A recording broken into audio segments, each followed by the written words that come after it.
आ जाओ टैक्स के लिए। टैक्स एक ऐसा पेपर है जिसमें बच्चे बहुत ज्यादा घबरा जाते हैं कि पढ़ना क्या है और कैसे पढ़ना है। मैं आपको एकदम सिंपल एंड इजी ट्रिक्स और पेपर पैटर्न के अकॉर्डिंग स्मार्ट वे समझा रहा हूं, स्ट्रैटेजी दे रहा हूं। आप वो स्ट्रैटेजी से उसको पढ़ेंगे और आपका बहुत अच्छा मार्क्स आएगा। ठीक है, टैक्स पेपर 7 है आपका, जहां पे आपके डीटी और आईडीटी दोनों आपको पढ़ना पड़ता। तो इस डीटी आईडीटी में आप कैसे पढ़ाई करेंगे, कैसे सारे सब्जेक्ट्स को कवर करेंगे, मैं ये टॉपिक्स के सामने मतलब ये टॉपिक्स को रखते हुए डिस्कशन पे ले रहा। सबसे पहले पेपर पैटर्न का बात किया जाए। पेपर पैटर्न किस हिसाब से आने वाला। क्वेश्चन नंबर 1 एमसीक्यू है जो कंपलसरी है, जिसमें 15 इंटू 2 मार्क्स यानी कि 30 मार्क्स का एमसीक्यू आना है।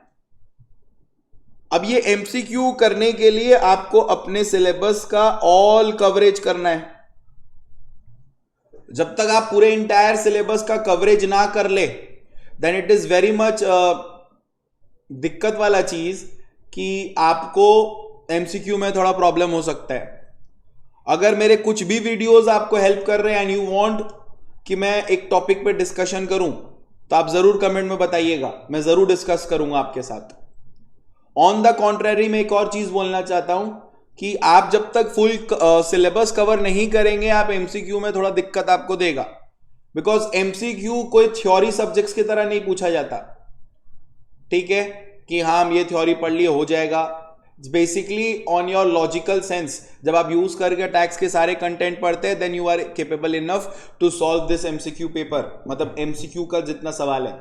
फिर भी मैं आपको बता रहा हूं कि अगर आप थोड़ा सा भी एमसीक्यू में ज्यादा स्ट्रेस नहीं ली, मान लीजिए पेपर टफ है, एमसीक्यू आपसे नहीं हो रहा है, तो आपको टफ मतलब आपको दिमाग ज्यादा नहीं लगाना, स्ट्रेस नहीं लेना। आप ट्राई करिएगा कि एटलीस्ट आप 7 एमसीक्यू राइट करें, 7 एमसीक्यू। मैं आपको ज्यादा स्ट्रेस नहीं दे रहा, आप 7 एमसीक्यू राइट करने का टारगेट करिएगा। तो अगर आप 7 एमसीक्यू राइट करेंगे 2 मार्क्स के लिए तो आपका यहां पे 14 मार्क्स कंफर्म हो जाएगा। मैं उन बच्चों को स्ट्रेस से रिलीव कर रहा जो बहुत टेंशन लेते हैं। नाउ क्वेश्चन नंबर 2, यहां से आपको कोई भी 5 क्वेश्चन अटेंड करना और एक क्वेश्चन 14 मार्क्स का रहता है जो 7 + 7 मार्क्स का रहता है। अब क्वेश्चन नंबर 2 का ए और बी 2 हिस्सा है, ये 7 मार्क्स का आएगा और ये 7 मार्क्स का आएगा। तो अगर आप सैलरी हेड पढ़ रहे हैं तो आपको उसके साथ residential status, agriculture income and scope of total income पढ़ना पड़ेगा। अगर आप ये पढ़ लेंगे, ये सब आप पढ़ेंगे, अगर मतलब ये क्वेश्चन अगर आप करना चाह रहे 2A को attend, then in that case आपको residential status, agriculture income, scope of total income 7 marks और सैलरी कितना मार्क्स 7 मार्क्स के लिए पढ़ना पड़ेगा। Then you will get here 14 marks. Set पढ़िए। बच्चे क्या होता है 5 हेड्स पढ़ के चले जा रहे हैं। अब 5 हेड्स आप पढ़ लिया, आप residential status, agriculture income, scope of total income नहीं पढ़े, देन आप ये क्वेश्चन 2 नंबर अटेंड नहीं करेंगे, भले ही आपको सैलरी आता हो। समझ रहे हैं आप? तो इसीलिए ये क्वेश्चन नंबर 2 करने के लिए आप ये पैटर्न को फॉलो करिए कि residential status, agriculture income, scope of total income आप पढ़ेंगे तो सैलरी के साथ पढ़ेंगे, then you are capable enough to solve that 14 marks question. और मैं आपको स्ट्रेस नहीं दे रहा, ये 7-7 मार्क्स का क्वेश्चन है, टोटल 14 मार्क्स का। मैं आपको दिखा रहा हूं कि अगर आप ढंग से भी पढ़ना शुरू करें आप अभी भी स्कोर कर सकते हैं। ये 14 मार्क्स का हुआ ना, तो मान लीजिए आप इसमें दोनों में आप टोटल में आप स्कोर किए 8 marks, not more than that, you have scored only 8 marks. ठीक है, कोई दिक्कत नहीं। नेक्स्ट क्वेश्चन नंबर 3 आया, house property PGBP. House property भी 7 मार्क्स, पीजीबीपी भी 7 मार्क्स। ठीक है, पीजीबीपी में तुम लोग इस बार वो वाला कर लेना, व्हीकल वाला 44AE कर लेना इस बार अच्छा से। सो आप अगर हाउस प्रॉपर्टी कर रहे पीजीबीपी नहीं कर रहे तो क्या सेंस बनता? दोनों करिए। जब आप दोनों करेंगे 14 मार्क्स आ जाएगा आपका इसमें। मान के चलता हूं कि आप इसमें भी थोड़ा कम ही स्कोर कर रहे हैं, 8 मार्क्स। 5 में से 2 सवाल हो चुका है।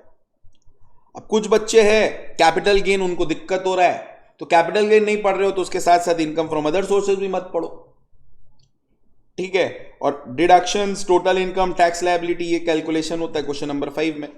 तो आपको क्या करना है, आप अभी से डिसीजन लीजिए कि जीएसटी से आप 3 क्वेश्चन करेंगे और डायरेक्ट टैक्स से आप 2 क्वेश्चन करेंगे, टोटल में 5 क्वेश्चन हो गया। या वाइस वर्सा, जीएसटी से 2 करेंगे और डीटी से 3 करेंगे तो भी आपका 5 क्वेश्चन हो गया। डिपेंड करता है आपका स्ट्रॉन्ग क्या है। मतलब अगर कोई बच्चा का कैपिटल गेन और income from other sources strong है, वो अच्छा से किया कैपिटल गेन और income from other sources, then वो यहां से भी कर सकता है इसको स्कोर। फिर deductions, total income, tax liability, ये एक पोर्शन आता है, वो अगर ये पढ़ेगा तो उसका क्वेश्चन नंबर 5 सॉल्व होगा। तो ये आपके ऊपर डिपेंड करता है। मेरा बोलने का मतलब है कि स्मार्ट वर्क करिए। Residential status, agriculture, scope of total income, salary, house property, PGBP 3 add कर लिया आप, तो आपका यहां ये 14 और 14 28 मार्क्स का क्वेश्चन यहां सॉल्व हो रहा है। ठीक है, डन। आप अगर इसमें स्कोर किए तो इसमें स्कोर करिए, इसमें स्कोर किए इसमें स्कोर करिए। मैं तो हमेशा प्रेफर करता हूं कि भैया जीएसटी का 3 क्वेश्चन कर लेते हैं, डीटी का 2 करते हैं। बट यस, मैंने आपको capital gain, income from other sources सब पढ़ाया था, आपके ऊपर बहुत चॉइस है, आप आराम से पैटर्न ले सकते हैं, छोड़िएगा मत बेटा। एमसीक्यू भी तो इंपॉर्टेंट है। अब जीएसटी थ्योरी, जीएसटी थ्योरी का मैं लिस्ट दे देता हूं 6 क्वेश्चन का, वही 6 क्वेश्चन आपको पढ़ना है। वो 6 क्वेश्चन का मैं लिस्ट दे दे रहा हूं, वही 6 क्वेश्चन अगर आप पढ़ लिया आपका 14 मार्क्स कंफर्म है। या आपको डिस्क्रिप्शन बॉक्स में मैं दे दे रहा हूं वो क्वेश्चन, वही 6 क्वेश्चन पढ़ लिए, 14 मार्क्स का आएगा, 7-7 मार्क्स का कंफर्म आएगा। तो अभी तक अपने क्या किए, 14 मार्क्स एमसीक्यू में स्कोर किए, 8 इधर स्कोर किए, 8 इधर स्कोर किए, और ये थ्योरी है जीएसटी थ्योरी, 14 मार्क्स क्या है। आपको मैं 6 क्वेश्चन दिया, आप उसको रट के चले गए, तो मैं इसमें उम्मीद करता कि यहां पे आप थोड़ा अच्छा स्कोर कर सकते हो, तो अब यू हैव स्कोर 10 मार्क्स। ठीक है, नाउ क्वेश्चन नंबर 7 अगर आप पढ़ रहे हैं, क्वेश्चन नंबर अगर आप 7 पढ़ रहे हैं, जीएसटी से रिलेटेड क्वेश्चन नंबर 7 है। अब क्वेश्चन नंबर 7 में जो जीएसटी रिलेटेड है, तो क्वेश्चन नंबर 7 अटेंड करने के लिए आपको रिवर्स चार्ज और कॉम्पोजिशन स्कीम पढ़ना होगा। हाई चांसेस है कि इस बार एग्जाम में कॉम्पोजिशन स्कीम आएगा, high chances, high high high high high chances एकदम कॉम्पोजिशन स्कीम आएगा। और दूसरा क्वेश्चन में time of supply, place of supply और वैल्यू ऑफ सप्लाई पढ़ना है आपको। वैल्यू ऑफ सप्लाई में ट्रांजेक्शन वैल्यू वाला पढ़ के रखिएगा अच्छा से, place of supply, time of supply, ये 3 आप पढ़ लिए तो क्वेश्चन नंबर 7 आपसे सॉल्व हो जाएगा। क्वेश्चन नंबर 8 में बी नंबर कस्टम्स क्या आता है, कस्टम्स, तो कस्टम्स भी अच्छी तरह से सॉल्व करिएगा। मैं कुछ हेल्पफुल वीडियोस कस्टम्स का भी लिंक में डाल दे रहा हूं ताकि आप कस्टम्स भी कवर कर पाए, समझ रहे हैं। कस्टम्स हुआ, आईटीसी रजिस्ट्रेशन, इसको छोड़ के जितने भी चैप्टर है जीएसटी में आप उसको एमसीक्यू में ही समझिएगा, ज्यादा स्ट्रेस मत लीजिएगा। ये पैटर्न है जो आप पढ़ने में आपको हेल्प करेगा। अब जैसे सैलरी एक बड़ा हेड है, तो सैलरी के अंदर क्या आपको मतलब भूल के नहीं जाना है, basic salary, DA, commission, bonus, इसका ट्रीटमेंट्स, डाटचू, ऑफिशियल अलाउंसेस, डाटचू होता है ना ऑफिशियल अलाउंसेस जो नॉट टैक्सेबल, अलाउंसेस जो टैक्सेबल ही नहीं होता unless and until you have done a saving, children education allowances, health hostel education allowances, transport allowances, HRA, ये पर्सनल है, pension, gratuity, leave, salary, recognised provident fund का treatment, rent free accommodation, interest free loan, motor car use, ये सब आप छोड़ के मत जाइएगा। डिडक्शन अंडर सेक्शन 16 आपको मिलता है।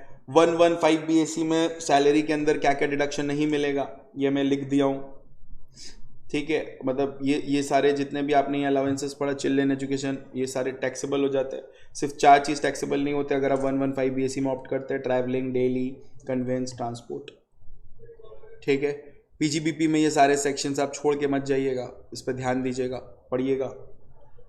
ठीक है, एग्जाम्पशंस, हाउस प्रॉपर्टी में प्री कंस्ट्रक्शन इंटरेस्ट का ट्रीटमेंट अच्छी तरह से पढ़ के जाइएगा। ठीक है, कैपिटल गेन में ये वाले सारे चीज़ पढ़ के जाइएगा। फिर यहाँ पे स्लैब रेट्स है एंड एवरीथिंग है, और एक रिलेटेड टू एक पीडीएफ है जो मैं इसमें अपलोड कर देना, जहाँ पे टैक्स रेट्स क्या है, 115 बीएसी के कुछ डिस्कशन, मार्जिनल रिलीफ, सरचार्ज से रिलेटेड डिस्कशन मैं उसमें डाल दूँगा। सो देखिए, मैं अभी आपको पढ़ा नहीं रहा, मैं आपको टिप्स दे रहा हूँ कि आप कैसे एग्जाम्स में क्रैक कर सकते हैं। सो अगर आप ये फॉलो करेंगे तो आपका एग्जाम्शंस पक्का है। बच्चे ये पैटर्न समझते नहीं और वो बस कुत्ता जैसा पढ़ेंगे और कुछ भी करेंगे तो नहीं चलेगा। You need to work smart and working smart, I have done this, right. So yeah I hope this video is helpful for you, and अगर कहीं ना कहीं ये वीडियो आपके लिए हेल्पफुल रहा है तो do comment, and thanks for motivating. I also need motivations to work for you people, and I hope you score good in your exams. See you soon. Lots of love. Thank you so much.